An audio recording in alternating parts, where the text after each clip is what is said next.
And now, live from Pod Cabin in Burbank, California, it's the Allison Rosen is Your New Best Friend show. Tonight, Allison welcomes her guests. He's a writer, comedian, and the world's premier pasta psychic. It's Josh Gondelman. And she's a writer, producer, and the world's premier Benefer psychic. It's Caissie St. Chef Jeff is here to show you how to become a thousandaire, one long, protracted, small claims case at a time. I'm her husband, Daniel, saying hop on board the Love Bus. Say hello to your new best friend, Allison Rosen. Allison Rosen. Allison Rosen is your new best friend. Allison, with her the good times never end. Allison Rosen, doing the wavy pencil dance again. Allison's your new best friend.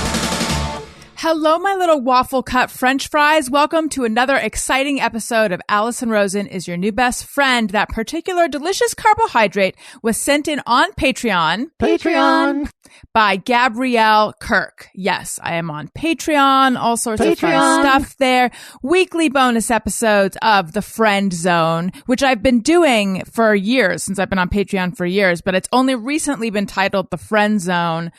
Because I've noticed, I got to up my brand and my marketing game. So that's what I'm doing. But if you become a subscriber to my Patreon, then you have access to like all of the back catalog. It'll be so much content. You'll beg me to stop. Also, there's a level where you can text me and I'll text you back. Zoom parties. This video of what we are recording right now, you can get access to that as well. So patreon.com/Allison Rosen. And also you can submit carbohydrates that I will then call you. I am very, very excited for this episode. Am I bumped by the fact that one of the guests who I happen to be married to just got up and walked away? No! That's okay. Wendy had to be let out. Sorry about that. I'm trying to be stealthy, but you go and point it out. I am, on Anchorman, how it's like whatever's in the teleprompter, he'll say it. I'm like that, but like whatever happens on the screen in front of me, I just have to call it out. Okay, Hello and welcome back to the show, Josh Gondelman. Hello, thank you so much for having me. What a pleasure to be here. Very excited to catch up with you. The last time you were on, you are in New York, where it's 3 hours ahead. You fell asleep. You fell asleep beforehand while you were waiting for the show to start. Yeah. I fell asleep on the couch. I think my wife was like, had gone out or was like doing a quiet work project, and I just crashed on the couch, and I was probably 15 minutes late because I was just like, I was useless and asleep. I apologize, and I made it on time this time. I know. Look, that's what I was going to say. And I didn't bring it. I swear I did not bring it up in order to shame you. That was just a side effect. I don't need prompts to feel shame. That is a default state for me. So I'm happy to discuss it. And I appreciate your having me back despite my shameful behavior. No, not shameful. I love when people fall asleep. I didn't fall asleep during the podcast. That's so true. Or I didn't fall asleep while I was on the podcast. I did fall asleep during the podcast, but I had not joined yet. Have you noticed that I feel like most performers will say, well, maybe not most, but oftentimes, and I'm one of these people, performers will say like they don't get stage fright. They just... Wait, hang on. Daniel just wrote me a note. I have to call out what happens on the screen. This is like, I was trying to slip you a note like a producer would. But what was the point of... pause the show. What was the point of the note? I don't understand. We didn't sync. Oh! The audio. Oh. I did think I shouldn't say anything because Jeff is capable of figuring it out, but... Yeah, Daniel said we didn't clap, just FYI. And I thought he was just letting everyone know that the clap that we heard was Jeff's applause. was canned sound. Yeah, it's real. There's a bunch of people here. I was so confused. There we go. Now we heard the clap. That's what we needed. Okay. So, wow. Rowdy crowd.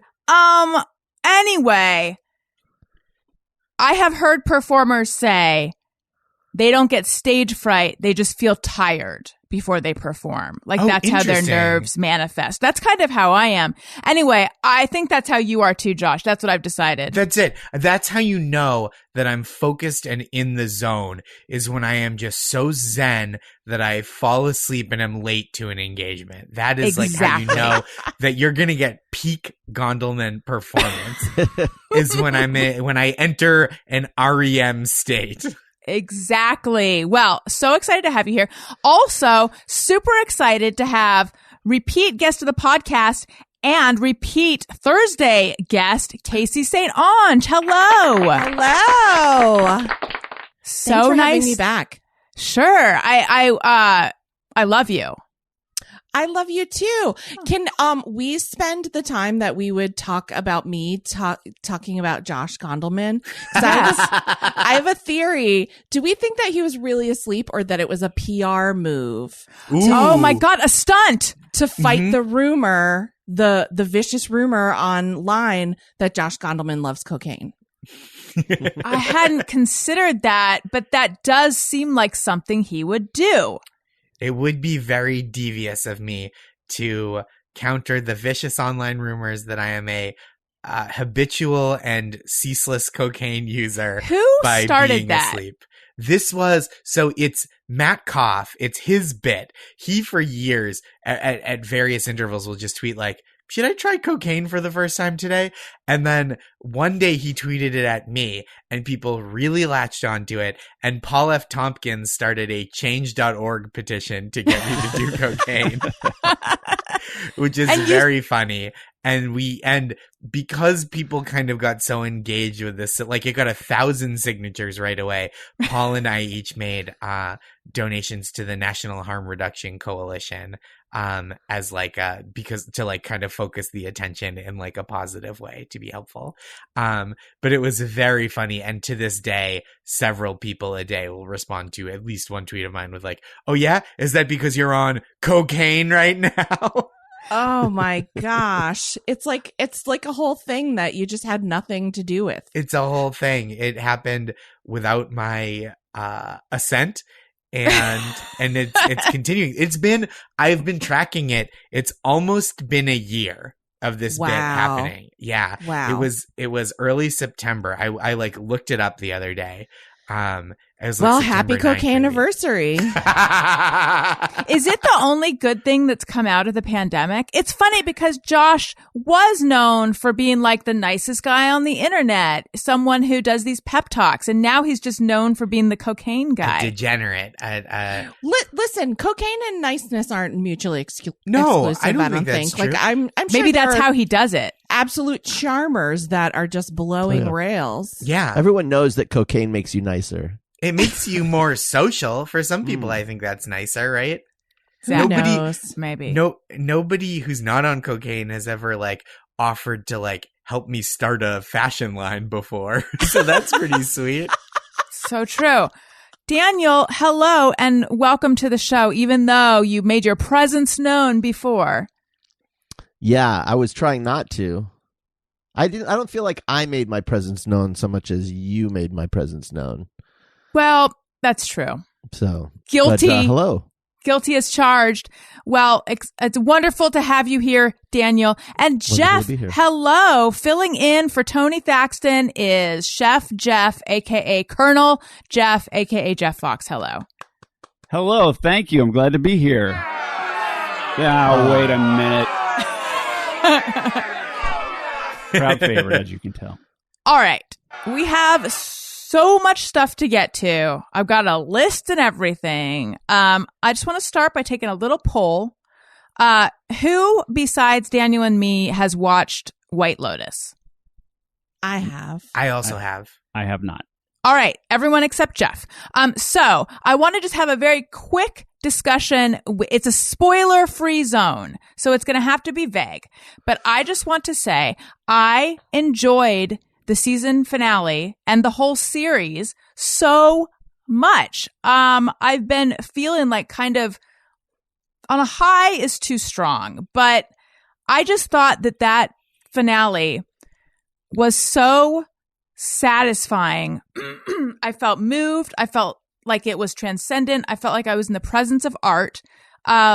Another finale that I thought was really satisfying, not as maybe artistic, but still, like I felt like I just really like how that ended, was Homeland. And I juxtapose this, say, to a finale that I just saw for the first time, very late comer to it. I just finally finished Sopranos.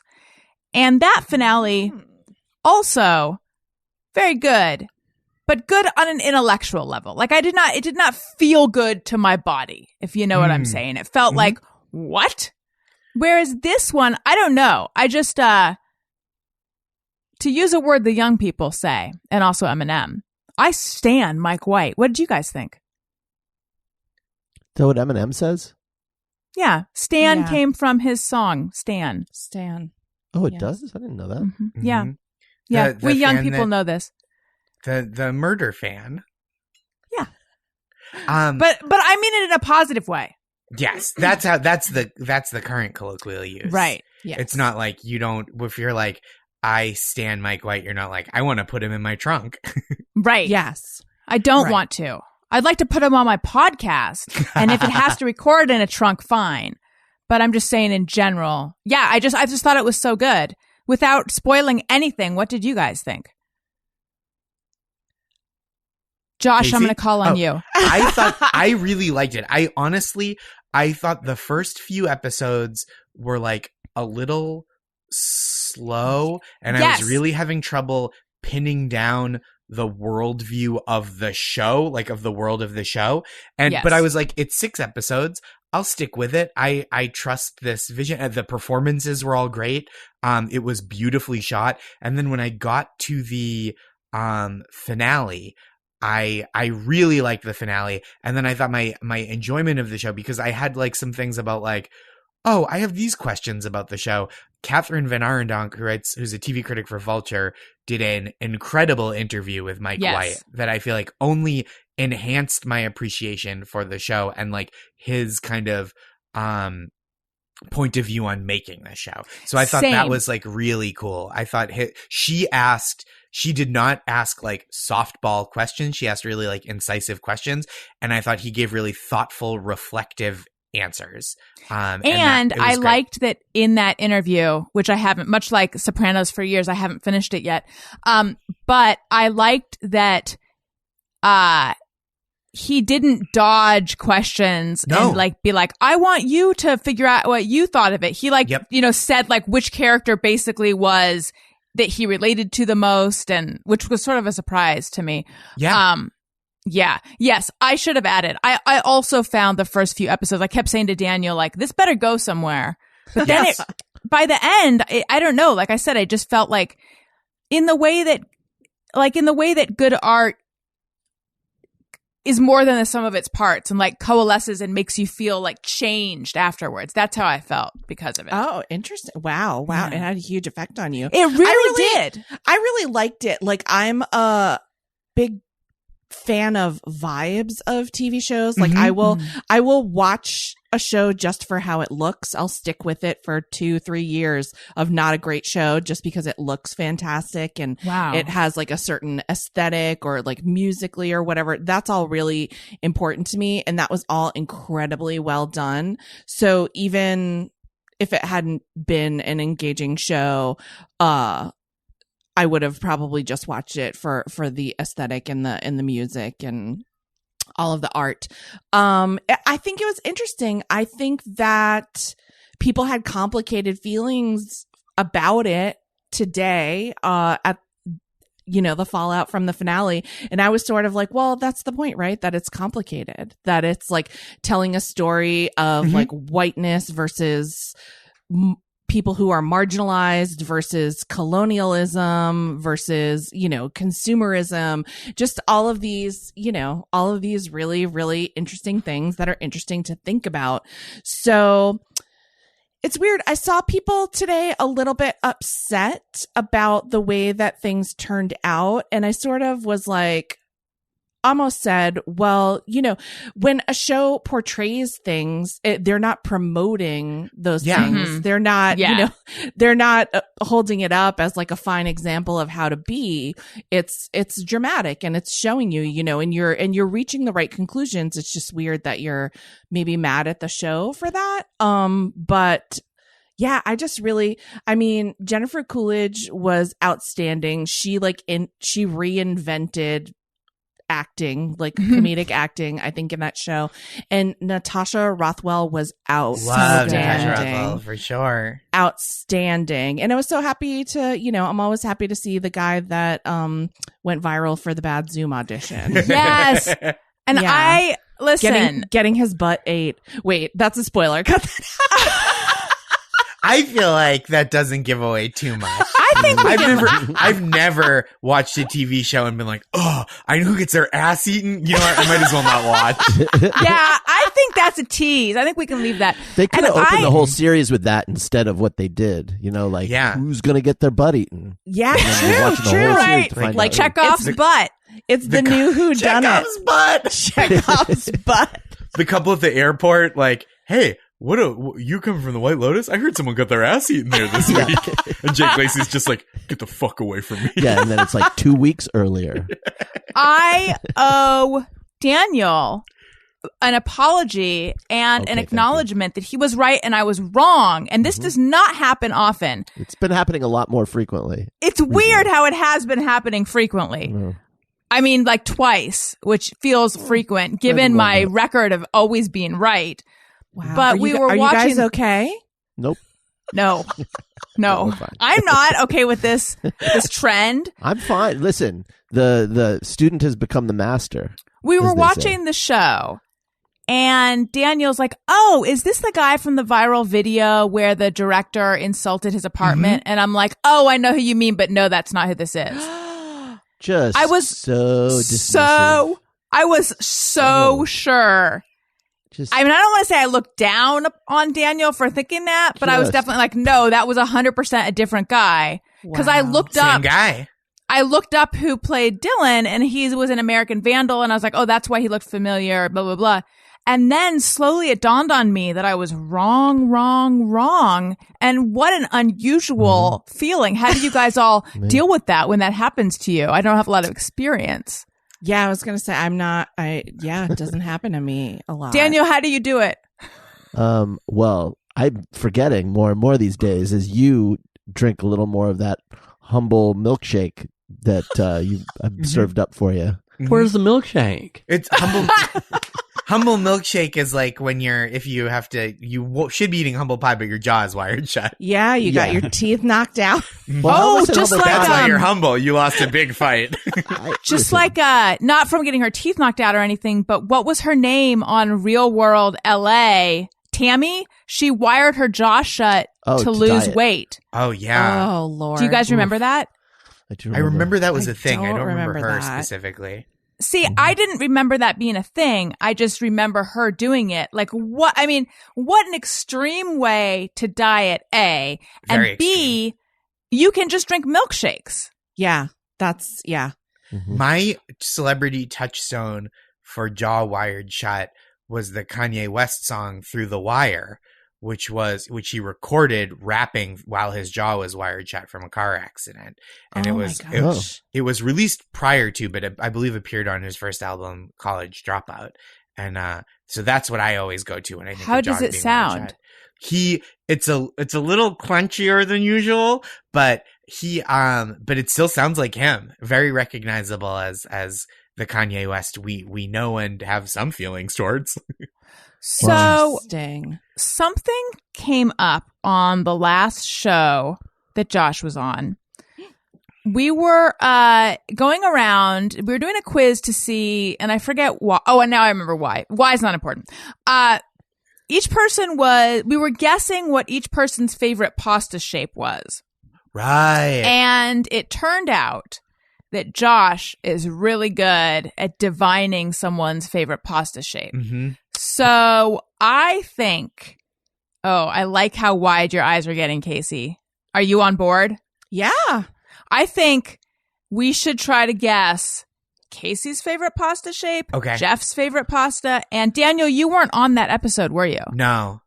And Daniel's. We already did mine, and we already did Josh's. Mhm. So here's the question, though.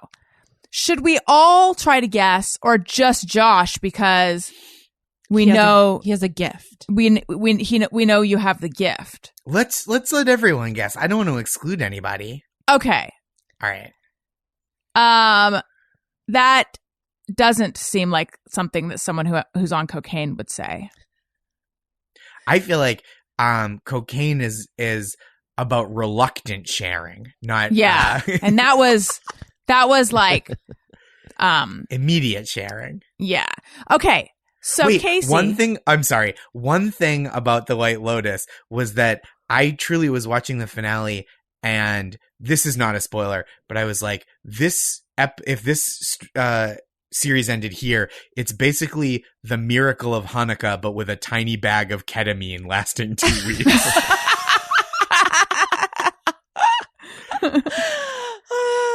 and I just kept, also not a spoiler, I kept wondering, like, if I saw a baggie of powder, and Josh will understand this, I would assume it's cocaine. Like, did everyone know that was ketamine? Does ketamine come in a different kind of I'm bag? sure it has or a something? smell or something he was familiar I with. was gonna say, do you guys know that like Tom Ford supposedly has like a cologne that smells like cocaine, and that's why?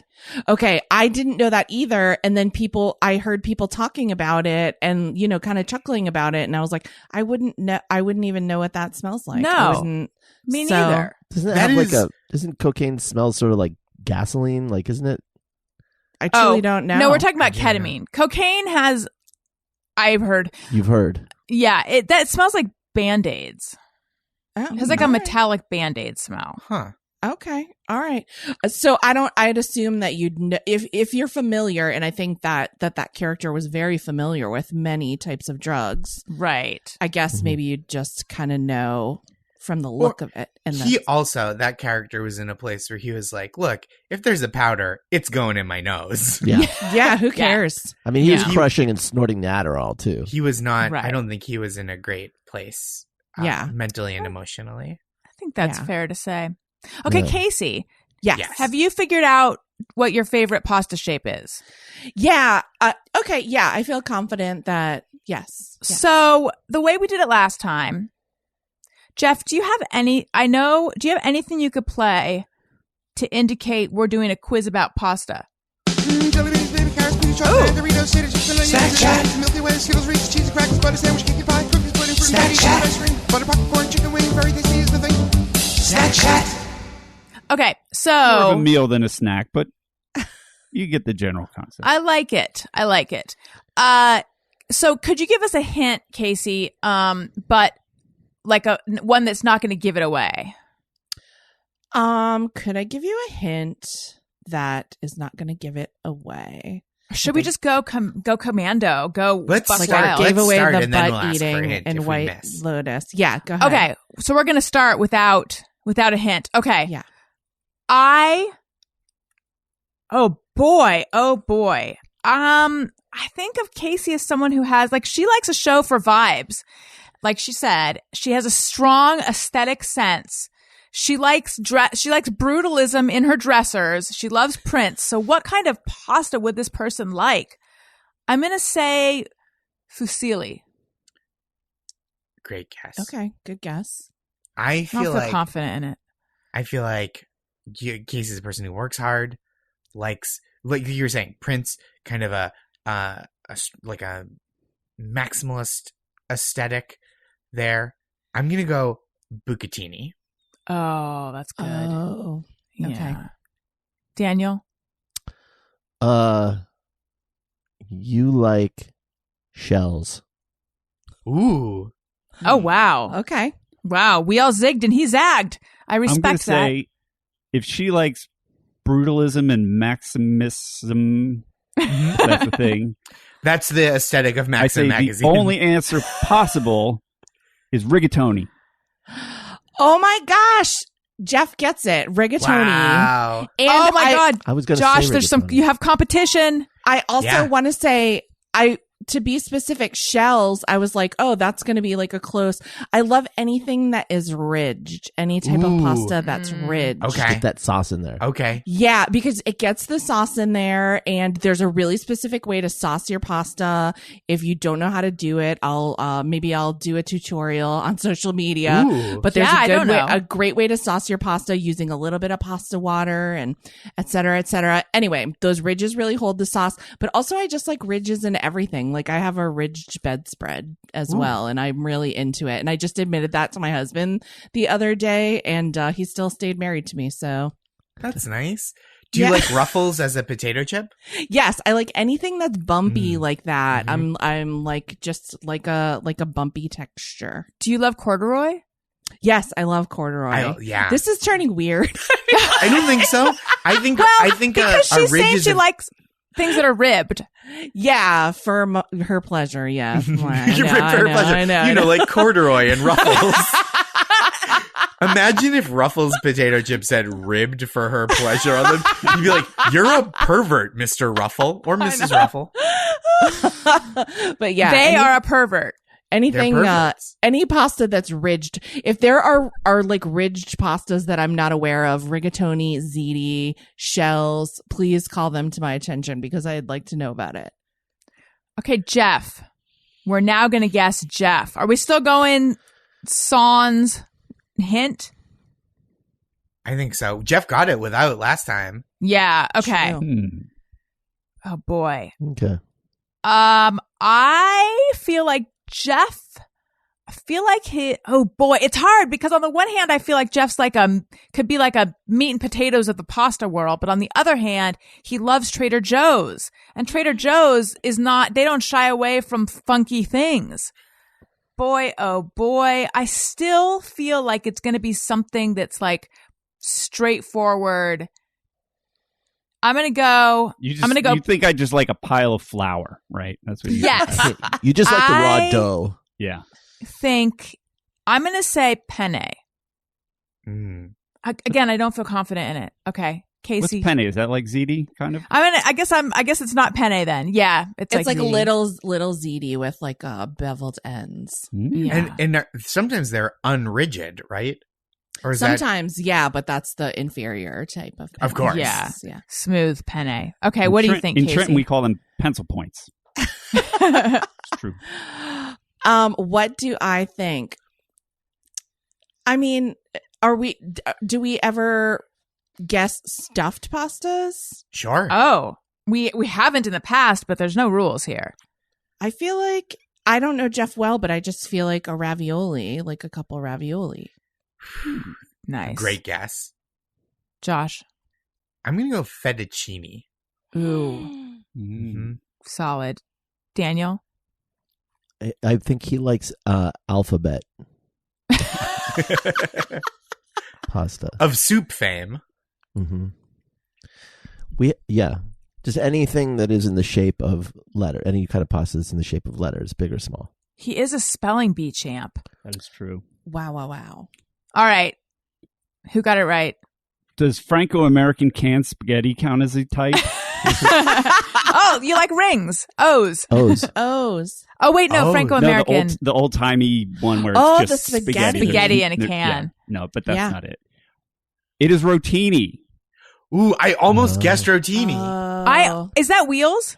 No, No, it's rotini. like No, a that's little- the it's like a little cork spiral. screws. Yeah, Yeah. spiral. Oh, yes. Those I are always get fun. That's a rotini good and one. fusilli confused. Yeah, those and rigatoni and ziti are a close second. But yeah, I like rotini. A lot of All right. stabbable It's got- pastas. Yeah, it's Yes. stabbable. Yes. It's dense. There's some meat and potatoes to it. It's kind of chewy, but it's not super chewy, and hangs onto a lot of sauce. It's very versatile. Cute as Yeah. hell. You can have it in a salad, Cute as or hell. you can have it with marinara. Yeah. You can Almost have it- like the crazy straw of pasta. Yes. Yeah. All right, DQ, you're up. And you'd think I would know, given that you put a ring on it. But I don't even think I know your favorite pasta. So No. I guess I'm going to say... and I feel like this is something... I've probably heard you talking about it before. I'm going To say be fair, spaghetti. you tune out 90% of what I say. So 80. And that What was that? 10% you rarely mention your favorite pasta. Right. Talk about it a lot. I do. You don't. I would say you probably won't guess it, especially since it's changed recently. Oh, no. This is Oh, a that Whoa. seems unfair. This is I huge. know it does. I know. You've but changed, It is what it is. Daniel. Listen, don't talk to me. Talk to the universe. I mean, lasagna is like was your favorite That dish, was but I never don't my think it favorite was. pasta type. That's just Oh. one of my favorite dishes. Oh, Wait, I feel like nuance. yeah, I feel like I should know. I feel like I have I should have an unfair advantage. A lasagna noodle outside the context of a lasagna is too much for me. It's too much. Yeah. Yes. If you were like, would you like a plate of lasagna noodles with sauce and a little Isn't that like kugel? Parmesan? Like you could chop it up and doesn't Yeah, that have like a casserole or like something. big noodles in it? Yeah. Mhm. Yeah, you could Googleize it. Listen, I'm just gonna say bucatini. Mm-hmm. Okay. Casey, no, Jeff. Sorry, I'm going around based on where you're sitting on my screen. I will say linguine. Solid guess, based on Casey. nothing. Okay. I feel like Daniel gave everyone kind of shapes that we liked in our youth. Mm. So I'm going to say elbows. Oh, a classic. Elbows. And Josh. I'm going to go fusilli as a recent change to the new favorite. Ooh. What is it, Daniel? It's dinosaurs. No, What? it's regular ass spaghetti. Oh my God, I Wow. almost Oh. guessed that. I almost guessed that, and then I know. got fancy. Wait, what made you change? And what It was was it used to be before? penne would probably Okay. have been my favorite. But recently I've been making more, like trying to make my own sauce and just making it. And you know what? Regular spaghetti is, when done right, it's perfect. It's just like I like being able to, twist it up and plate it Love a twirl. in a nice I like love bird's it. nest. Yes. Yeah. I like the way you can eat it and spin it, and it's just I don't know, you can't improve on that. So This just you know, goes. you know who else loved spaghetti? Hmm. Prince. That was see, Really? One yet of his another thing we favorite- have in common. yeah. They loved, named it after him. Yeah. I've often wondered if he loved spaghetti because of the Prince spaghetti commercial, but he loved a plate of spaghetti with a glass of orange. And what was it? Didn't he also love like waffles or pancakes? What was it? Pancakes. Pancakes. Pancakes. He loved spaghetti with a glass of orange juice. He loved pancakes. Not to make it Spaghetti about and Prince and orange juice. I'm happy to make it about Prince. his What's not to dietary like? preferences, but there you go. If you have Yeah. any more questions about things that Prince ate, I'll try to fill you in. I need to talk to you guys about trail mix for a second, because if do it. I know you, which I do, Mhm. you probably want to say goodbye to trail mix that is bland, boring, and extremely unhealthy. Trail mix that uses ingredients grown with chemicals that can harm both you and the planet. And also, most trail mix is filled with processed sugars. And here's two words that I love together. They're filled with processed sugars and dirty nuts that are dry roasted in toxic refined oils like canola, palm, or soybean, but not my new favorite trail mix. It is called, and this is a fun thing to say, it's called Toodaloo. Toodaloo! Toodaloo is the world's first all-natural, totally delicious, climate-friendly trail mix packed with plant protein, superfoods, and adaptogenic herbs like lion's mane, ashwagandha, and reishi. Listen, I'd like to apologize if I mispronounce those. But I think you know what I mean. To help balance and support your body and mind, Toodaloo comes in 5 unique and tasty flavors: chocolate, maple brittle, coffee, barbecue, and hot and spicy. I like them all. I think barbecue might be my favorite. They are protein packed. Their barbecue flavor, which is called Smoke Show, has 42 grams of plant protein per bag. It's also low in carbs and supports energy flow to fuel your day.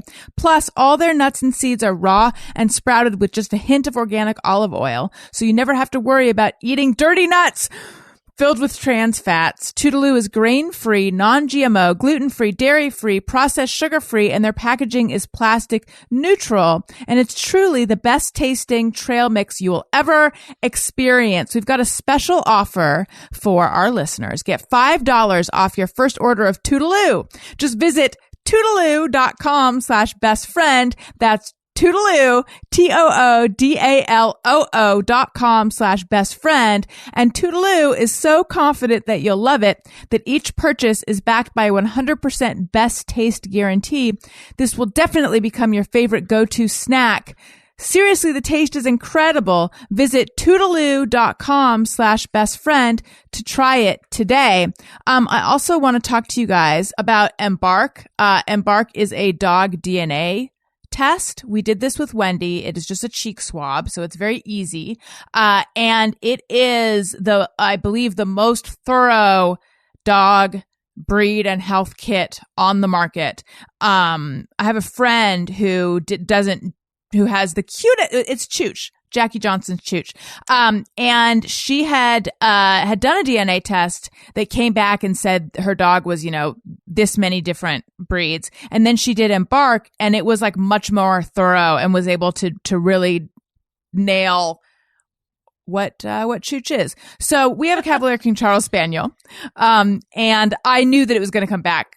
Well, I would have been surprised if it came back something other than that, but it did. It came back saying she's Cavalier King Charles Spaniel.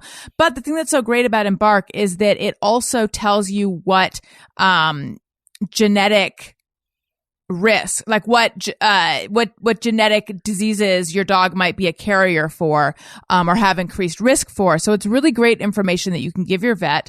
Also, you can be connected to relatives of your dog, which is like one of my favorite things is when I get little alerts saying like a new relative of Wendy has joined. And then I can, you can make a bio for your dog. I personally am super into that. And also I was very impressed.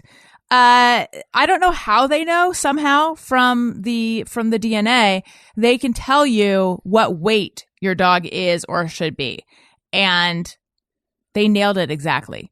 Cause Wendy's she's a little bigger than the breed standard. And somehow they knew it. They just, listen, you need to decode your dog via Embark.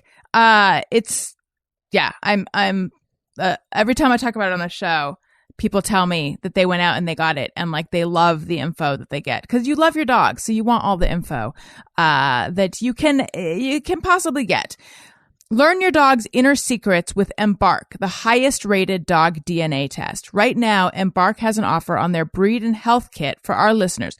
Go to embarkvet.com to get free shipping and save $50 off your Embark breed and health kit with promo code BESTFRIEND. Visit embarkvet.com and use promo code BESTFRIEND to save $50 today.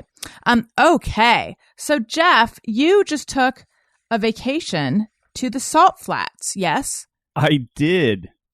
I said, find me the most hostile environment within 5 or 10 driving hours of here, and I'm going to spend all week there. That'll be super relaxing. Was there an event? Yeah, there was the Bonneville Speed Week, the land speed racing trials.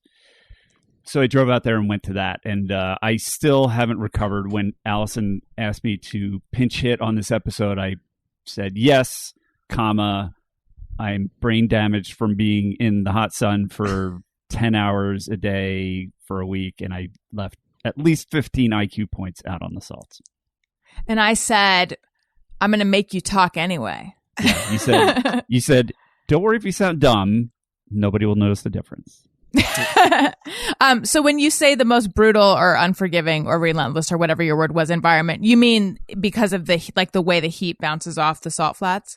Yeah, the heat and just the salt flats. So you drive out into the middle of these salt flats, and it's so barren and bereft of anything in every direction for so far that you can actually see the curvature of the Earth. Like if you look to the left and look to the right, you can see it go up and come back down.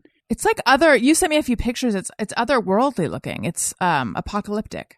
Yeah, the way I describe it is that it's like the moon with oxygen.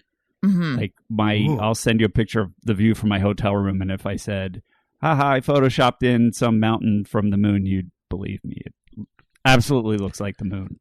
And it's pretty insanely hot. And yeah, there's always stories about people getting sunburns up their nose and up their pant legs and stuff like that, because the sun is just bound. Even if you're under a canopy, which you should be, the sun bounces at you from all directions. And so, yeah, people get sunburns in all kinds of crazy places. And I wore 2 to 3 pairs of sunglasses, and I still feel like my eyes are fried. But weirdly, I seem to have gotten used to it. I was destroyed the first day. I thought I was going to die. And then by the third day, we came out of our hotel room to go get some dinner, and it was 92 out. And I said, oh, this is kind of nice. Sunburn up the nose is like a poet's description of hell. Yeah.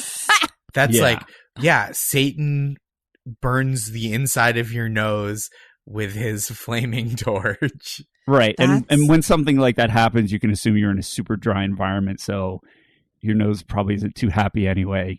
And just isn't great. Yeah. Is the air great? Is the air salty there? Yeah, it's salty. So when I took my mini bike out there, and my buddy took his mini bike too, and we were riding around, and just your eyes start burning because there's not a ton of salt, but there's some salt. And, yeah, it's pretty salty. And then you get back to your room and, shower, and there's salt all over, and you can kind of you get in the shower and you can kind of taste it. Wow. Caissie, I spoke over you. No, I was just going to say I never even knew that you could get a sunburn up your nose. My podcast co-host, Busy Phillips, got her eyeballs sunburned. Oh no. Yeah. From skiing? No, I don't think it was from skiing. I don't even know what she was doing out on the water or something. Oh, yeah, something reflective. Yeah, like sunburned her eyeballs, which they said happens to models a lot because they're getting reflective, light bounced back into their faces. Oh, yeah. Busy just managed to do it recreationally. Was it the inside of her eyeballs or the outside? I think the inside of her eyeballs was because she's a blue-eyed person. But I gotta be honest, I feel like getting a sunburn up your nose sounds almost worse. Yeah, I don't know if you feel a sunburn on your eyeballs. I assume you would, but I don't know. The stories could be apocryphal, but needless to say, you sunblock like crazy, and it's still, you're just getting fried out there. And Josh, would you even feel a sunburn up your nose given what you've done to your All right, septum? okay, enough of that.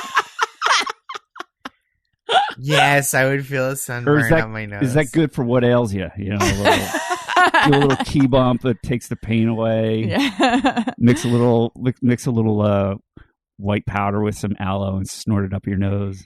Shoot it up there with a straw. Classic Josh Gondelman move. Classic me, kind of, an aloe cocaine combo that is not in my wheelhouse. I'm not interested in it. It will from now and forevermore be referred as the Gondelman. The Gondelman speedball, sure. I'm doing the a Gondelman. Gondelman goose. Yep, that's what it is. The goose, the Gondelman goose. It hurts. This is all very hurtful.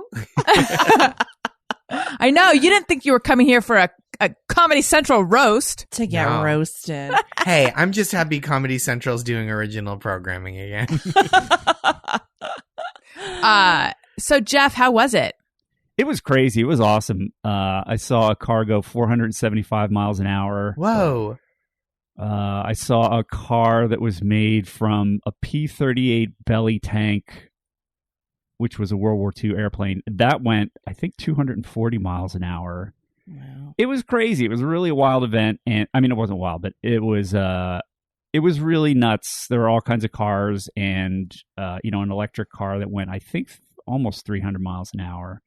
Can I ask maybe a dumb question, but watching a car go 475 miles an hour, how would you describe that? Because in my mind, it's just like just a blip.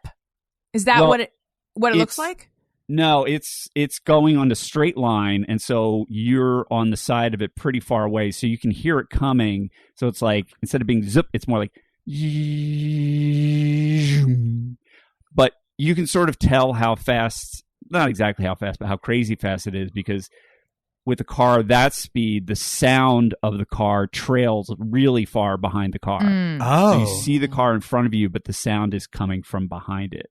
Like lightning-ish. Interesting. Yeah, it was really nuts. And people were super friendly. And there was a guy that just set up his pit right next to where we were. And he ran a Harley motorcycle, or Harley powered motorcycle that had a custom frame. And he ran 188 miles an hour. And he got a world record for his class. And he just came over and was talking to us. Hey, yeah, come check out the motorcycle. And it was really fun. But it was also weird too, because I was just, you're at the races, and I can sort of blend, but it's just getting the kind of casual earful of, let's say, very people with very different political beliefs from me, kind of overhearing, as a fly on the wall, what they say when they think there are no pinkos around, and is pretty interesting. So between that and the things that I saw at truck stops and gas stations, it was that was a little unnerving, but I'm trying not to think about that and just think about the good times. Where do they all come down on COVID? It would appear as though the Nevada state mandate to wear a mask translates in practical terms to who cares?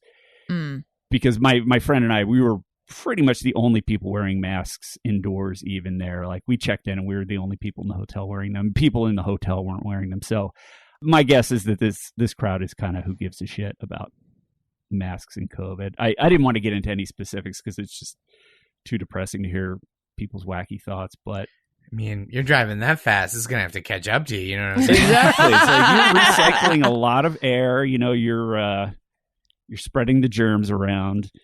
But yeah, I don't think that. Well, the fact of the matter is, they ran Bonneville last year, like in the height of COVID. Like there was just no question they were going to do it. So yeah, I don't think they're too scared of it.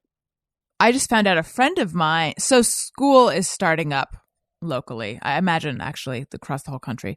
And a friend of mine's 6-year-old, a friend of mine who's like incredibly cautious, and has been very cautious and very like locked down, but did send her kid to school. And her kid went to school Thursday, Friday, and tested positive over the weekend. A 6-year-old? Like started school. Yeah. Yeah. I've been Yeah. reading so many parents, and so I still belong to like the moms groups online. You're a and member of a mom's group that I have talked about. I know I'm not supposed to, but I've talked about it on the show because I have alluded to because sometimes it's too funny not to talk about. I'm sorry. They God are forgive me. out of control sometimes. I Yeah. know, and I'm like, if I get kicked out, it'll be worth it because Same. sometimes it's so funny to talk about it. Also, I'm Same. in like a mid-century modern furniture group, and I actively try to get kicked out of that one every day because I'm like, those are all drama. yeah, but it's so worth it just to be like, just to ask people like, what are you talking about? But so many people are posting about their kids have been in school for like 4 days, and there's already like 150, 200 cases Wow. in their schools. Whole classes are quarantined. It's scary. Yeah. It's really freaking scary. me. It's freaking me out because I am sending Elliot to preschool, and I feel very comfortable with the preschool. It's like a pretty small, controlled environment, but I'm Yeah. thinking all these siblings are going to be back in school. Right. Oh, Right. shit. So I don't Right. know. I don't know if I should be keeping him home for a little while. I haven't done that yet, but I don't know. And these reports in school of kids coming down with it in large groups, is this in California or where is this geographically? Everywhere Right. across the country. I but feel like including I'm- California. Yeah. But I know that LA USD, which sounds like, what am I thinking of? Why does it sound like milk? USDA. Yes, thank you, exactly. LAUSD, I believe, is requiring a negative test, and then they're going to be doing pretty regular testing. So hopefully that'll mitigate. Anyway, enough of all this fun stuff. Daniel, you told me before the show started that the plot thickened with your battle with CVS. Oh, Jesus Christ. Do you want to do this as a traditional, hey, go fuck yourself? Or do you want to just tell your story? We could. I'll try to, tell it briefly. I will say, before I start, that I'm sorry. I apologize to everyone. I don't know how this is going to come off, how it's going to make me sound, but I am absolutely at my wit's end with fucking CVS. They can suck my nuts. So CVS has this automated thing where they will call you when your prescription is ready, but they will, by the way, they'll also call you when you need a prescription, or I don't know, when the automated system misses you, I guess. Because I get a million fucking calls from CVS all the time, to the point where it's just like almost like a fucking stalker. I had to block them. Yeah. They were calling me so much. It's like, wow. And it was like, I asked me. multiple people, please stop calling me. Take me off the list. And they wouldn't. I think somehow I got on Alice. Yeah, he gets called for my stuff, so I get too. calls for your shit. Anyway, I take a pill, every day to keep the old noodle, humming along at a not sad rate. Midazolam? So, yeah, not midazolam. And I'm running out. And so I called on Thursday. I was a little late to get my, because the whole psychiatry thing is a bit of a racket in that, like, you have to, they can't just make it something that automatically renews, because then you wouldn't come see them. So you have to have an appointment every time you want to get your prescription renewed. It's super annoying. That's not the classic problem, racket with these doctors demanding that they check in with you. Well, I mean, look. I know what you're saying. It's a lot. Yes. Everything's fine, but whatever. So, so I was a little late to call CVS. I called them last week. I said, get me, renewal. Saturday, I get one of these automated calls and they say, your prescription for CIT, blah, blah, blah, is ready. So I'm like, okay, great. And so I happily take the last of my medication, or whatever you want to call it, on Saturday. Or Sunday rather. And then today I go in there to pick it up. I pick up a couple prescriptions and I come home and it's not that. It's something totally different that I don't even need. And so it's like, okay, that sucks. So I call. It doesn't start with CIT. Does not start with CIT. So I call and I wait. And fucking getting through takes a million years. It takes literally 20 minutes, which is a million years on a tiny planet that revolves around a tiny sun that goes around really fast. And the woman said, we faxed your doctor. Oh God, this is already boring. I'm going to try to make this more fun. We faxed your doctor and, they haven't gotten back. So you need to call your doctor. So I call my doctor and, get a voicemail. They call back and they say, we don't have the electronic fax, whatever. They have to fax it paper. So I call CVS and I'm on hold for 30 minutes and then they hang up on me. And then I call back and they hang up again. And meanwhile, I have fucking work to do. I'm like, I got things to do, folks. Right. I don't get paid to be on hold with CVS. I do. And how do you get that gig? How much do they pay you? God, it's like, I mean, Is it day rate or hourly? it is. It's a Must be a salaried flat position, rate, right? salaried position. Yeah. Oh, 500 grand. Wait, 500 Josh, grand can a I year. ask you? Can I ask you something? Please. Is the money that they give you very long and white? Is it just I extra did they pay bucks? you enough first, That's at- just receipts, honey. Yeah, do I they couldn't pay you tell. enough I couldn't to, tell if that was a joke about receipts or lines of cocaine. I was going to say, do they pay you enough to afford pockets big enough for those receipts? Okay, so finally I was like, fuck it. Like I call the front of the store and I say, can you get them, and he said, okay, I'll give them a note. Well, 10 minutes later, I get a call from the pharmacist. And, oh, I'm so sorry, whatever. And the pharmacist says, what's the fax number? And of course, I don't have it because I'm a freaking moron. So I'm like, I am afraid to hang up right now and call my doctor because I don't have it. It's not like online or anything. I'm afraid because I'm not going to be able to get you back on the phone. Yeah. You have to start over from zero. So I don't know what to do. And she's like, I'm sorry. We do our best, sir. And I'm like, this is a nightmare situation for me. And she's like, okay. Now I want to say, like, this is not really a real problem. I get it. Like, I'm not hanging on the side of a fucking cargo plane, but like, there's something about being on hold with this repeating message that's like, if you need a COVID test, like every 5 seconds for an hour, that makes you mental. Yeah. But also, while you're waiting for a mental health drug, it's not great. It's not great. Yeah.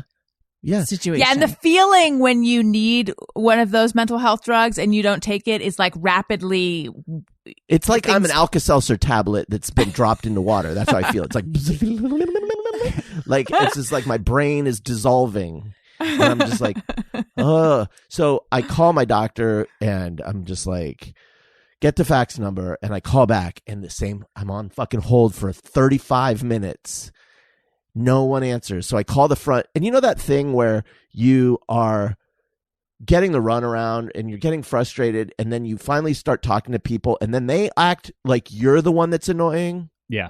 Yeah. You're going to need to calm down, sir. Yeah. And it's like, I'm feeling bad because I'm like annoyed when it's like, wait, I didn't fucking do anything. So I called this guy and he's like, I already gave them. Oh, sir, I'm the one that gave him the message. I'm like, okay, yes, but he's like, okay, So so they call me back, and they're like, okay, we're gonna try to get in touch with your doctor, da da da.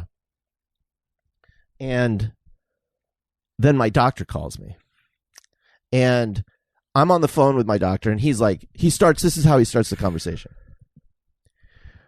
Number one, you need to leave messages that people can understand. Like, this is like, I'm like, hello, this is Daniel. Number one, you need to leave messages that people understand. Because oh my God. This is garbledy-gook. Number two, you need a new pharmacy. Like, they have not sent anything. And he's like all hot. He's like, you need to get a new pharmacy, and I'm not filling this prescription. Number 3, you need a new doctor, is what I'm you're saying. You're not my dad. Yeah. I'm just like, can somebody just handle this for me, for God's sake? I just need my goddamn prescription. And so meanwhile, CVS is calling on the other line. Oh my God. Oh no. So I'm like, okay, yes, I'll get the new. Yeah, okay, yes. And you know how iPhones, when you're on a call and another call comes in and you got a million options. Yeah, it's like you're trying to diffuse a bomb and you always hit the wrong thing. Right. Do you want to hang up this one and put the other one on hold? Do you want to merge them both? Machine in Vegas.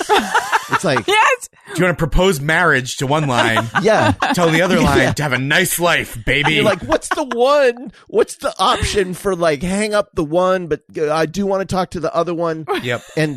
And there's a middle button that's red that looks really like that's the one you want to push, the middle like big red one, and it says end call.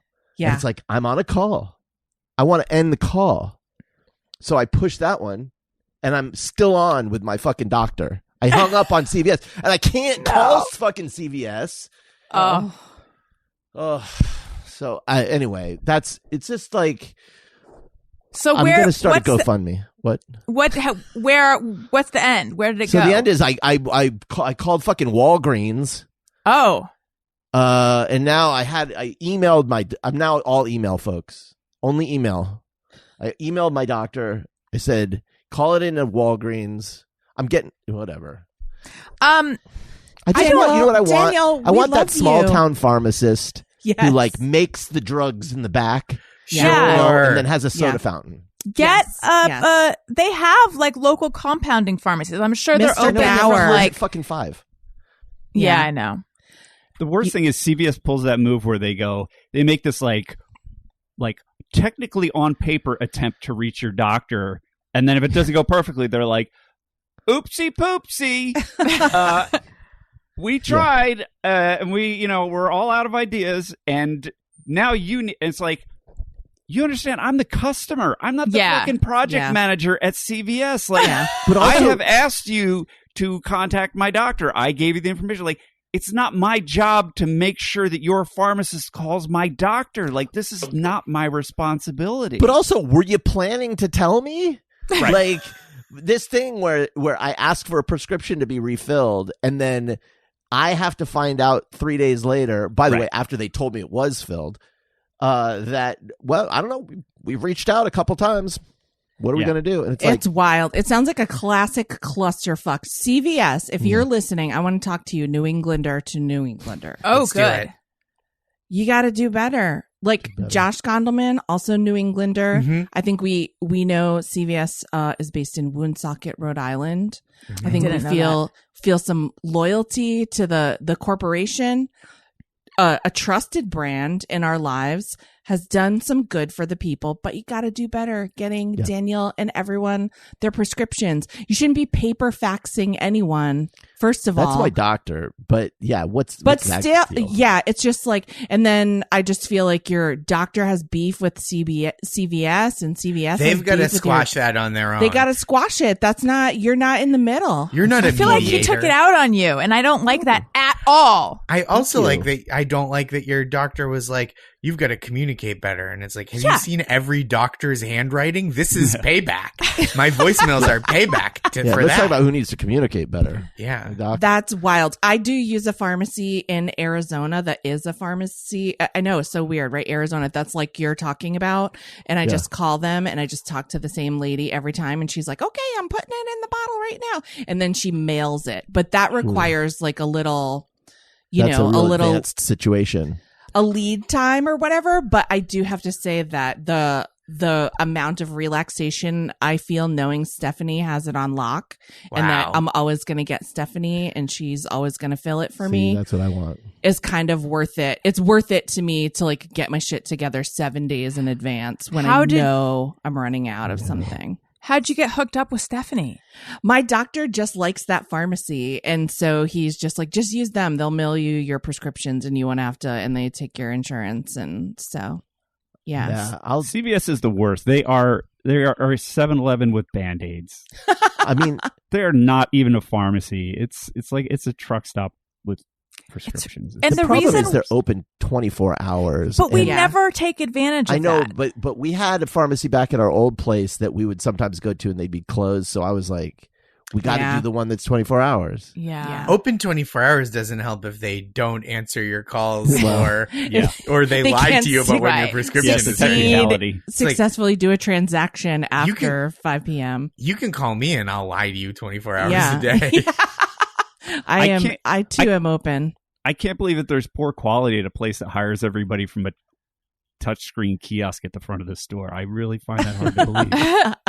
I feel like we should give them a HGFY. Okay. Do you remember how to set that up?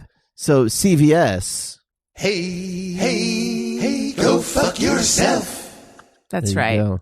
feels CVS good. stands for can't fucking stand you.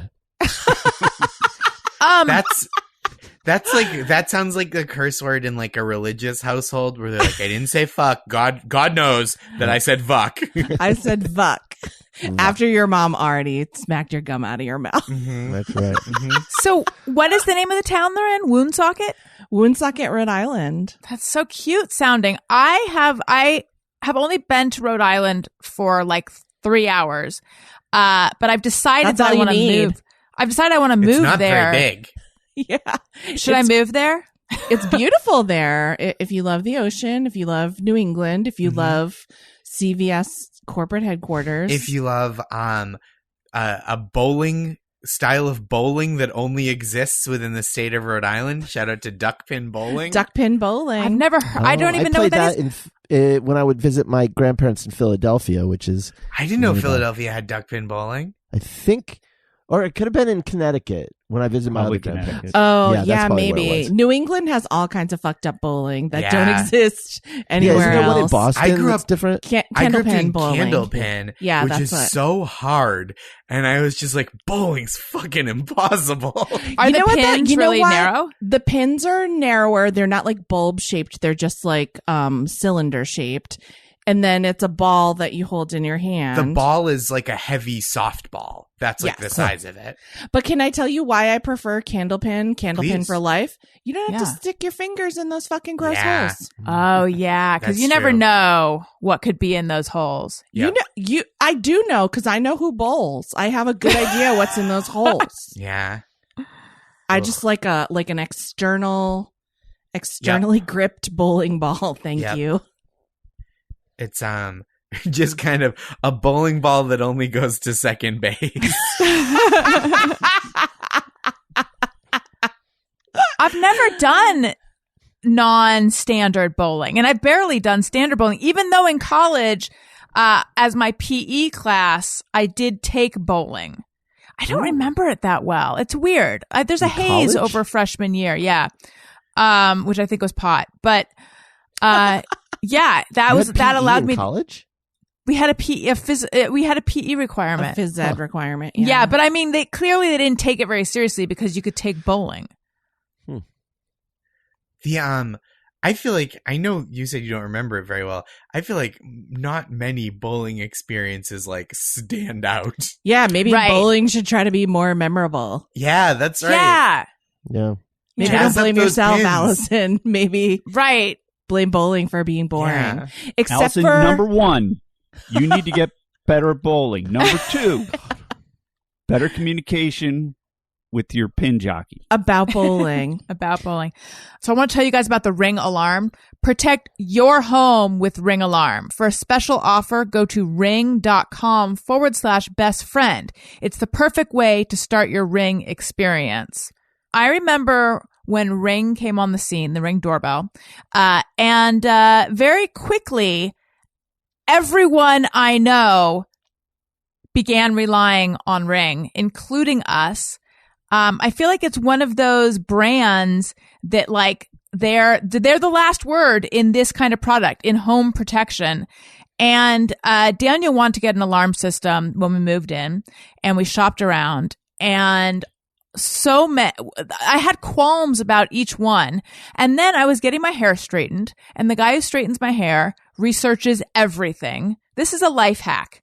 You could research everything, or you could know people who are very thorough and who research everything. And I was asking him about alarms, and he said he had gotten the Ring Alarm and he was super happy with it. And I was like, oh my God, I didn't know they make this system.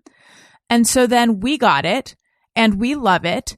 You can install it yourself, sensors on doors and windows. And when we went to Hawaii, we got it like right before we went to Hawaii a couple years ago.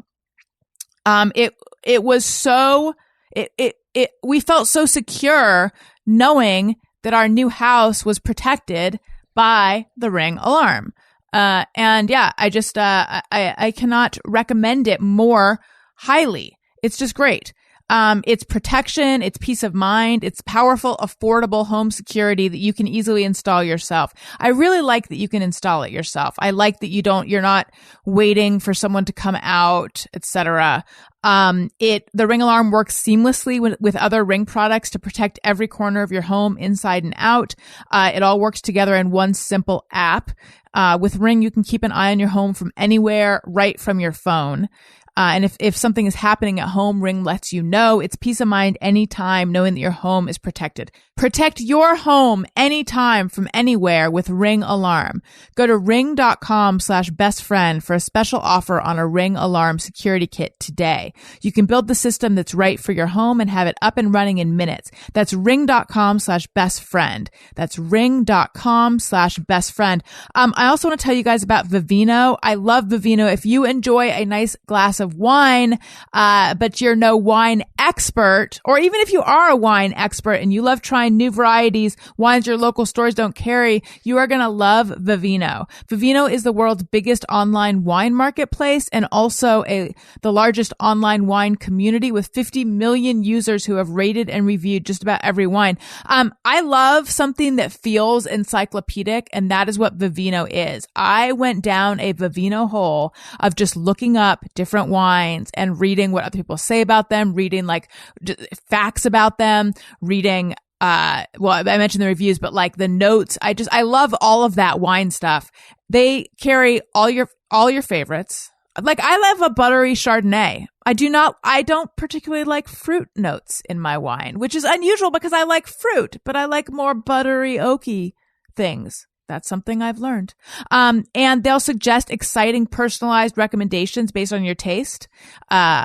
You can be introduced to wines that you never even knew existed. And their app is everything you need to know about wine and so much more right in your hand. You see all the ratings and reviews. You can leave your own. You can buy wine. And also something that's great about the app is you can scan a bottle when you're shopping in a store, and then you see what Vivino users say about it. And the ordering experience is seamless. I've really stepped up my wine game thanks to Vivino. Give them a try, and I know you're going to love it. Go to vivino.com/bestfriend and use code bestfriend at checkout to save 20% on your first order of up to $200. That's Vivino, vivino.com/bestfriend, code bestfriend to save 20% on your first order of up to $200. Vivino.com/bestfriend, code bestfriend. See site for details. Terms apply. All right. I think it is time to say hello and welcome to my new patrons, aka my new friends with benefits. Patreon. Allison wants to say thank you to a couple of special people out there who signed up to be new patrons. Patreon.com/AllisonRosen.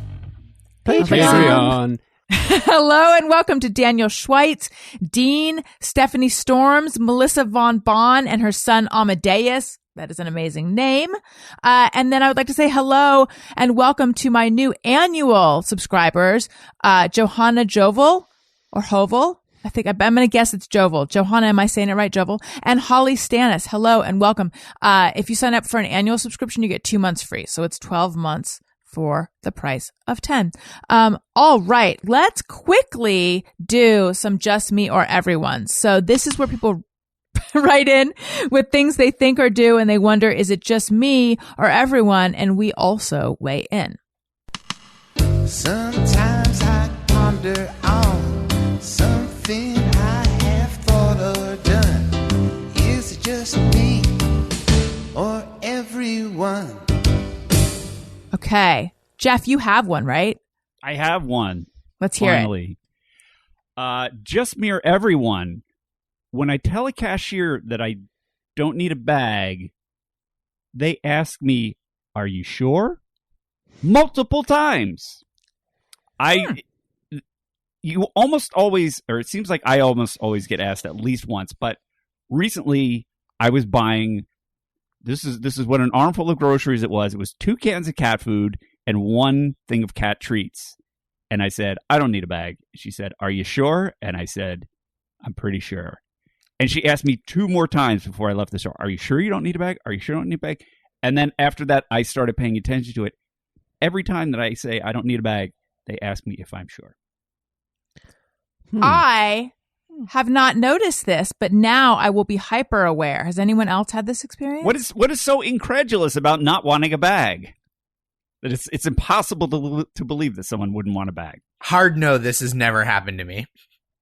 Yeah, I don't think so either. But I don't shop a lot. I'll say that. I just have a waffly face, I guess. You give off a need of bag vibe. Yeah. You know, it's like I want to really like, I want a bag, but like I shouldn't have to ask. Like, you should ask me 3 or 4 times. like you're not going to be able to handle all these Like, items. twist my. It's like, are you sure you don't want dessert? I'm like, all right. Yeah.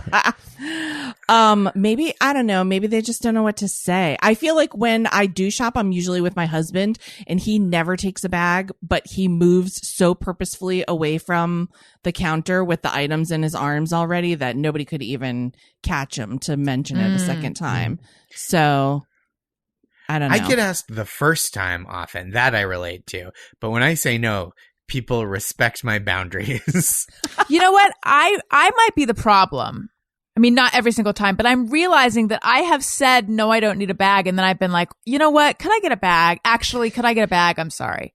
So I'm the problem. out here in LA, I don't know if it's like Los Angeles. I can't even remember what cities this is the law, but you have to ask for a bag or they will not default give you one. Right. And Legally, I get really... and legally, they have to tell you if they're a cop. That's right. That's right. And often it's the same interaction. Here's Daniel at Trader Joe's. Would you like a bag, sir? Pass. Get the fuck out of here. That's right. But like what always frustrates me is that they won't always, like if you're in a store, if you're in a grocery store where that's the law, the person has to ask for a bag or else you don't default give it to them. Wouldn't you ask preemptively if they need a bag? But I find very often you'll make the transaction and you'll just have all these loose items. And then I'm the one who has to remember to ask for the bag. But what do you fucking think I'm going to do? How am I going to get all this stuff into the car without a bag? You should ask me. Who's with me? Come on. My husband works in a retail situation where bags are part of the equation. And I'm going to say you probably just get a range.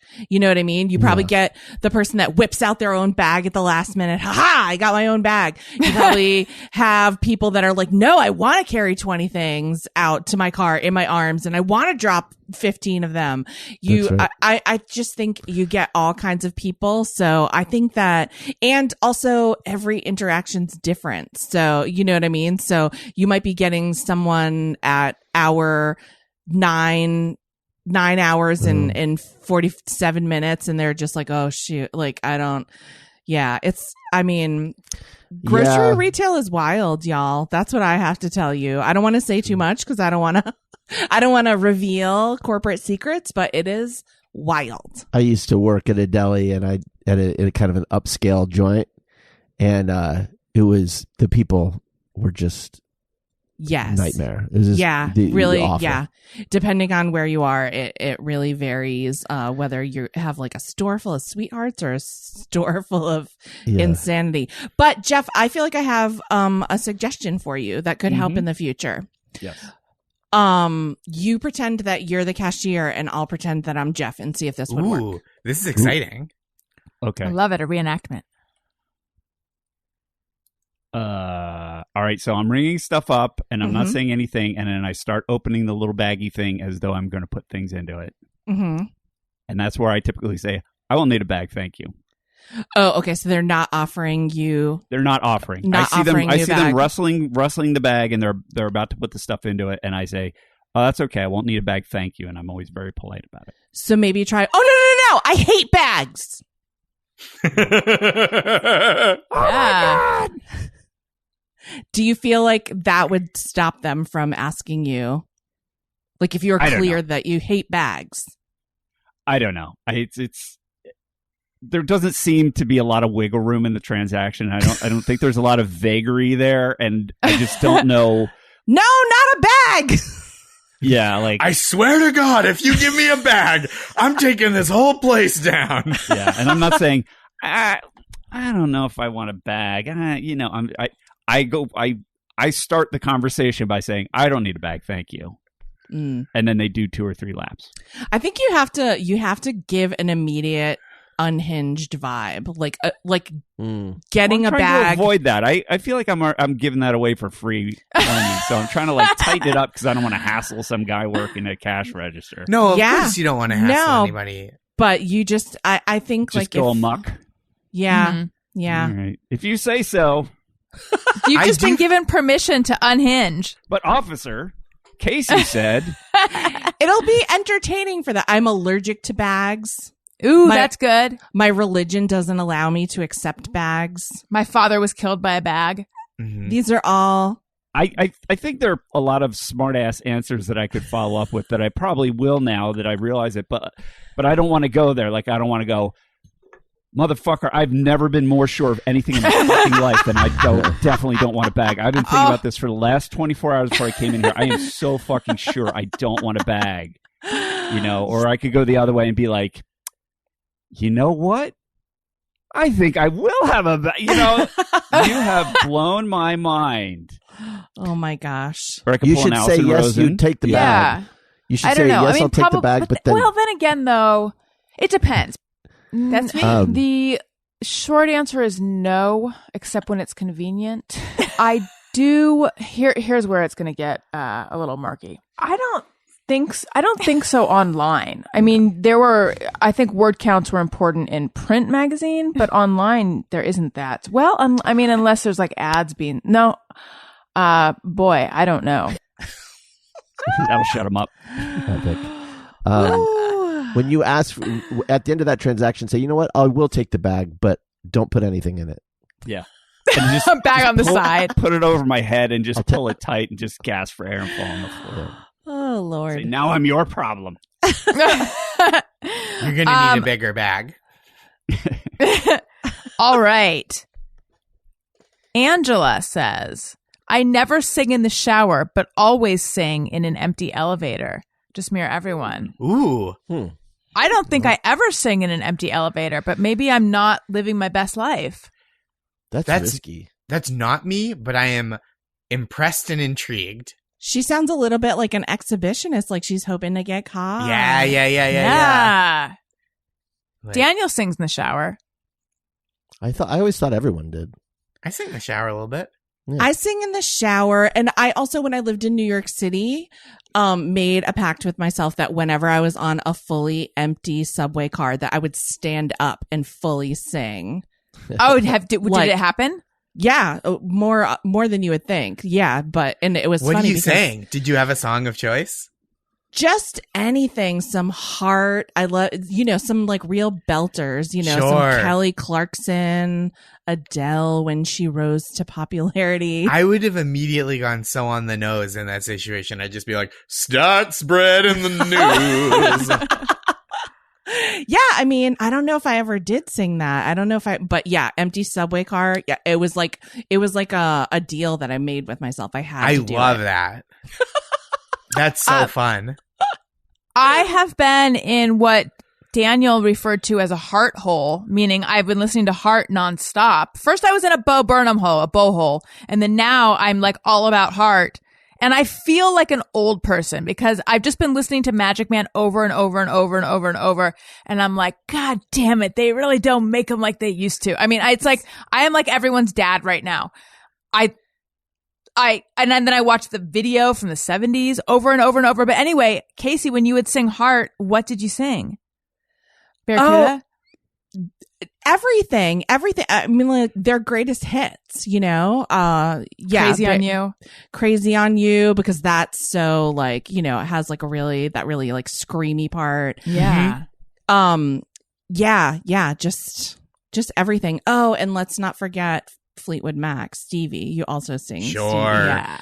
Like that's a more moody, like landslide alone in the subway car, Okay, here's one from me. I sent this one in. When I was young, I loved to look at yearbook photos of the older classes. They were like celebrities to me.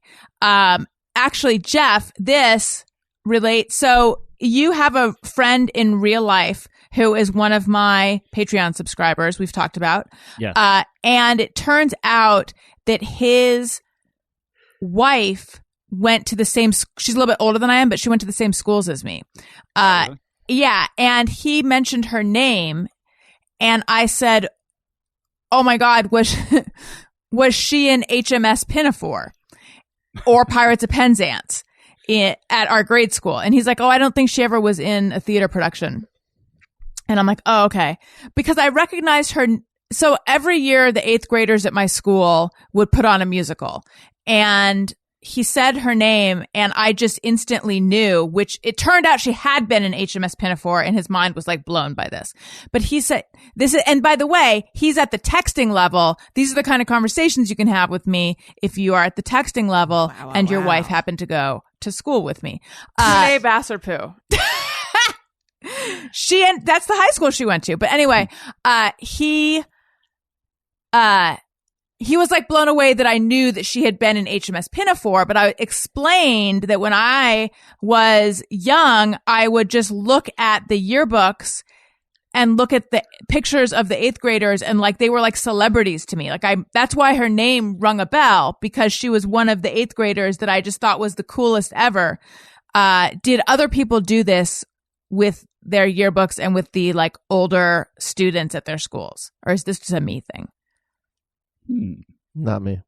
I think I just kind of knew them. Like I don't think I had to, like, students in my own school, I just would know them. I wouldn't have to like pore over their photos. Yeah, you know? I went to a smallish school, especially and like even middle school and high school, it was probably like, it was definitely less than 200 kids per grade.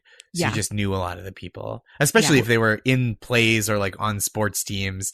I'm sure there were people that just kind of like went to school. We didn't have any classes together. They went home and played video games, and I didn't know them. Right. But Allison, I will say I was obsessed with looking at my mom's yearbook because I loved looking at people from the 60s. And my mom went to high school with John Hodgman's mom. Oh, cool. I'm sorry, John Hodgman's father.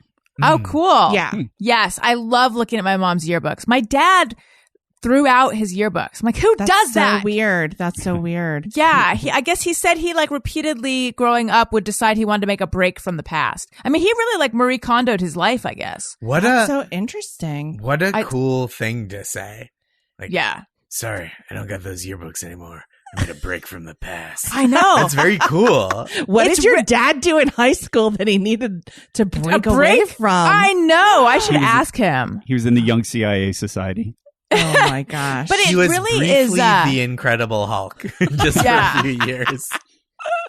People do they, I don't know if they make yearbooks anymore that aren't digital, but don't do this, because your kids, if you have kids, are going to want to look at them. They're going to be obsessed one day. Yeah. Wait, do they not make yearbooks anymore? They probably do. I feel like they do. Good. My kids are not that interested in photos of Daniel and me when we were young. They're just interested in photos of themselves when they were young. 4 and They're very 2. small. 4 and 2. Yeah. Yeah, I know.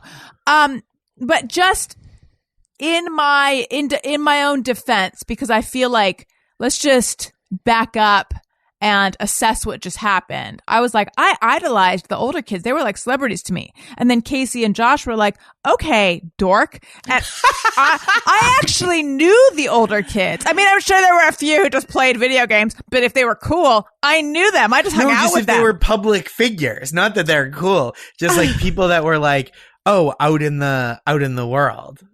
I think the difference is that you probably went to a ginormous high school and we went to relatively small high schools. This was my kindergarten through 8th school that I went to. So right. I was in kindergarten and she was in HMS Pinafore, and she was like a celebrity to me. Wait, did you have elementary school yearbooks? Yeah, we had. I did not. We didn't even have that. Yeah, so maybe we would have done this, but I never got a yearbook until middle school. Yeah, we had same. yearbooks at our kindergarten through 8th school. So when I was in like kindergarten, 1st, 2nd, 3rd, I would just pour over, because everyone had just little pictures, but then the 8th graders got like half a page to put photos of themselves and their quote and their like interests. No, Save the Whales was very popular. Much attention. That is just not too much power for an 8th grader. Yeah, so I would memorize them. But then in high school, I also liked to look at the older kids, but it wasn't exactly the same at that point. They weren't like celebrities. They were just older. Okay. I expected more people to also do this, so I turn it over to people who are listening. Am I just a freak? A little bit. I'm crazy.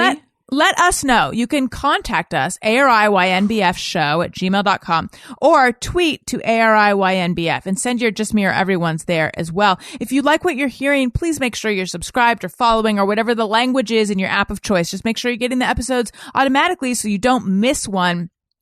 On Monday, we had Leanne Kreischer, Bert Kreischer's wife, and it was such a good conversation.